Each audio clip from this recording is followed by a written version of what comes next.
The Lost Puppy. Once upon a time, in a small village, there lived a kind little girl named Emma. Emma was 8 years old, and she lived in a house with her parents. The house was not big, but it was very cozy. Emma loved spending time in the garden. Every day after school, she ran outside to play with her toys. Sometimes she played with her friends, and sometimes she played alone. Emma didn't mind playing alone because she loved the peace and quiet of the garden. It was a warm and sunny afternoon when Emma decided to go outside and play. She was wearing her favorite blue dress with white flowers, and her hair was tied in a ponytail. She felt happy because the weather was perfect for playing.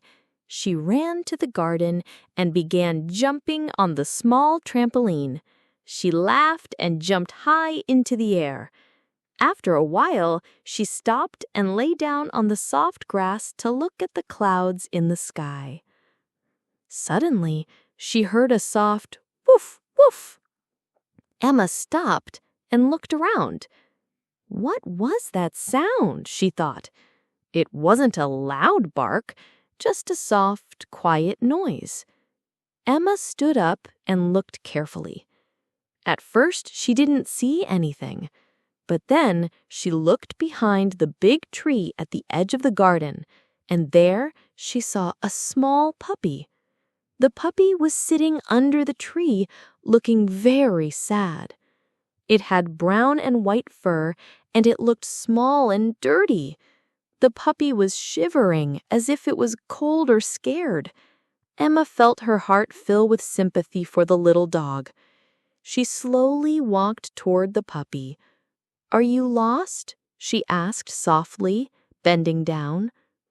The puppy looked up at her with big, sad eyes. It wagged its tail slowly, but it didn't get up. It was clearly tired and hungry. Emma felt a strong desire to help the puppy. She reached out her hand gently and pet the puppy's head. The puppy didn't move, but it let Emma pet it. "Don't worry, little puppy," she said quietly. "I will help you." Emma picked up the puppy carefully and brought it inside the house. When she walked into the kitchen, her mother was there, preparing lunch. "Mom, look," Emma said excitedly. "I found a lost puppy outside. Can we help it?"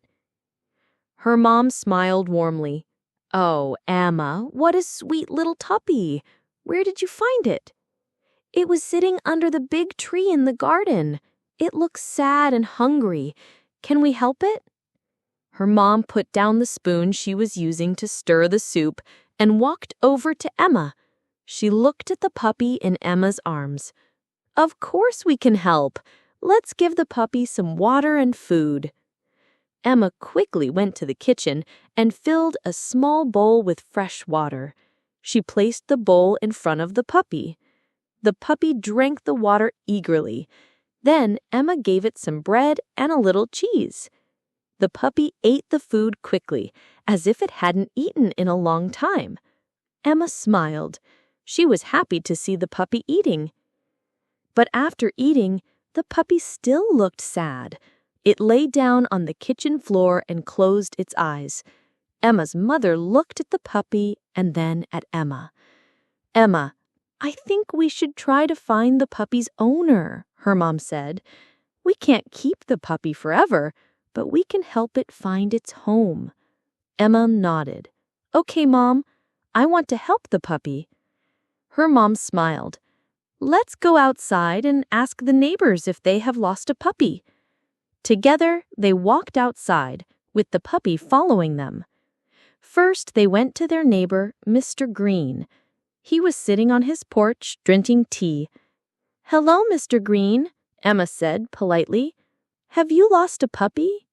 Mr. Green looked at the puppy and shook his head. "No, Emma, I haven't lost a puppy. But I hope you find the owner soon." Emma and her mother thanked Mr. Green and walked to the next house. they knocked on the door of Mrs. Johnson's house. Mrs. Johnson was a kind woman who always gave Emma cookies when she visited. But when they asked her if she had lost a puppy, Mrs. Johnson said no. "Sorry, dear, I haven't lost a puppy, but I hope you find the puppy's owner." Emma felt a little sad, but she didn't give up. She and her mother walked up and down the street, asking everyone if they had lost a puppy, but no one knew whose puppy it was. After a long time, they walked to the end of the street. They were both tired, but they kept looking. Just as they were about to give up, Emma saw a woman standing in front of a house.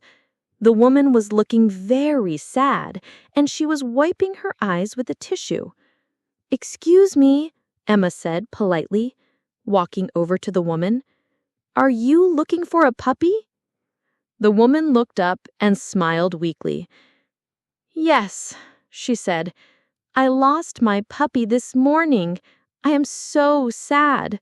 I don't know where she is." Emma's mother smiled and said, "We found your puppy." The woman's eyes grew wide with surprise. "Really?" she asked. "Where is she?" "We found her in our garden," Emma said. "She was hungry and sad, but we gave her some food and water. She's safe now." The woman's face lit up with joy. "Oh, thank you so much," she exclaimed. "I was so worried. I don't know what I would have done without you." Emma smiled and handed the puppy to the woman. The puppy wagged its tail and licked the woman's face. "Thank you again," the woman said, hugging the puppy tightly. "It was our pleasure," Emma said. "We're just happy we could help." The woman smiled. "You are very kind, Emma. You have a good heart." Emma and her mother waved goodbye to the woman and her puppy as they walked back to their house. Emma felt proud of herself. She had helped the puppy find its home, and it made her feel happy inside. "Mom," Emma said, as they walked back home, "I feel really good that we helped the puppy." Her mom smiled at her and said, "You did a very kind thing, Emma. Remember, helping others always makes us feel good."